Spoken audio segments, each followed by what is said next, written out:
भुट्टो खानदान के लाडले सपूत की पुरअसरार मौत जिसने भुट्टो खानदान को हिला कर रख दिया था। शाहनवाज भुट्टो कमरे के अंदर पुरअसरार हालत में मुर्दा पाए गए थे। ये भुट्टो खानदान की आखिरी रीयूनियन थी जिसमें कुंबे के तमाम अफराद शरीक हुए। भुट्टो खानदान की छुट्टियां और पिकनिक इस वक्त मातम में तब्दील हो गई जब इन्हें जुल्फकार अली भुट्टो के छोटे बेटे शाहनवाज भुट्टो की मौत की खबर मिली। खानदान फ्रांस के तफरीही मकाम कैंस में फैमिली रीयूनियन में इकट्ठा हुआ था। 1979 में जुल्फकार अली भुट्टो की फांसी के बाद बेगम नुसरत और बेनजीर की तवील कैद और नुसरत की बीमारी की वजह से इस खानदान पर अलमिया बददस्तूर मंडलाता रहा और फिर 26 साल के शाहनवाज भुट्टो की पुरअसरार मौत ने इन्हें फिर अलमिया में दो चार कर दिया था। जब 5 जुलाई 1977 को फौजी बगावत के जरिए जुल्फकार अली भुट्टो की मुंतखब हुकूमत का तख्ता उलट गया तब शाहनवाज बैरून मुल्क में जेर तालीम थे। इन दिनों वो छुट्टी पर वापस आए हुए थे लेकिन वालिदैन की हदायत पर वो अपनी तालीम जारी रखने के लिए वापस स्विट्जरलैंड चले गए थे। वालिद की मौत के बाद मुर्तजा भुट्टो और शाहनवाज भुट्टो की तर्ज जिंदगी में एक ड्रामाई तब्दीली आ चुकी थी। इन्होंने शुमाली अफ्रीका से मशरक वस्ती मगरबी यूरोप के एक से दूसरे दारुल हुकूमत का सफर किया। हमेशा अपने वालिद की काश्त किए हुए रवाबत को इस्तेमाल किया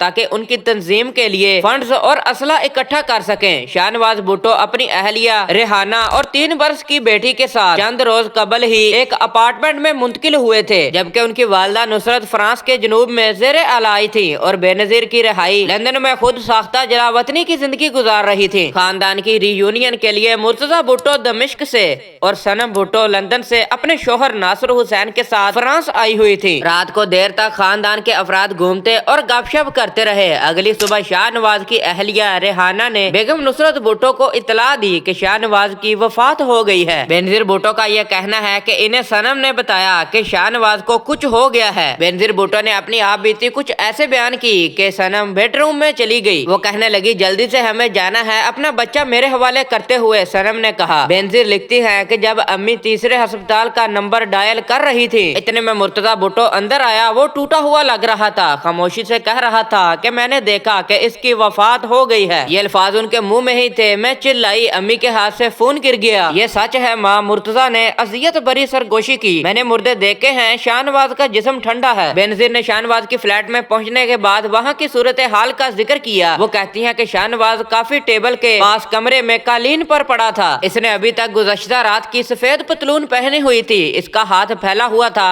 ऐसा लग रहा था जैसे वो सो रहा है। बेनजीर कहती है मैं चिल्ला कर भाई को जगाने की कोशिश करने लगी लेकिन फिर वो देखती है कि भाई की नाक चाक की तरह सफेद हो चुकी है। बड़ी गड़बड़ हो गई थी, इसका जिस्म ठंडा हो चुका था। खुदा जाने कितना वक्त शाहनवाज अपनी जिंदगी और मौत की कश्मकश में होगा। शाहनवाज के जिस्म पर नीले रंग के निशानात थे। इसका चेहरा पहले से नीला स्याह हो चुका था। मुर्तजा भुट्टो को जहर का शुबा हुआ और अपार्टमेंट में तलाशी शुरू कर दी। इस साल कबल इन भाइयों को जहर की छोटी शीशियां दी गई थी। अगर वो कभी ज़िया के हकाम के हाथों गिरफ्तार हो जाएं तो इस्तेमाल कर लेना। शाहनवाज की हलाकत के मुतल्लिक तरह तरह के मफरूजे सिर्फ फ्रांस में ही नहीं बल्कि पाकिस्तान और दीगर ममालिक में भी गर्दिश करते रहे हैं। 18 जुलाई 2021 को सहाफी सहेल सांगी ने BBC को भी यही बताया था कि इनकी लाश के पास से एक छोटी शीशी मिली थी जिसमें शायद जहर हो। इन्हें पीपल पार्टी के झंडे में ही सुपुर्द खाक किया गया।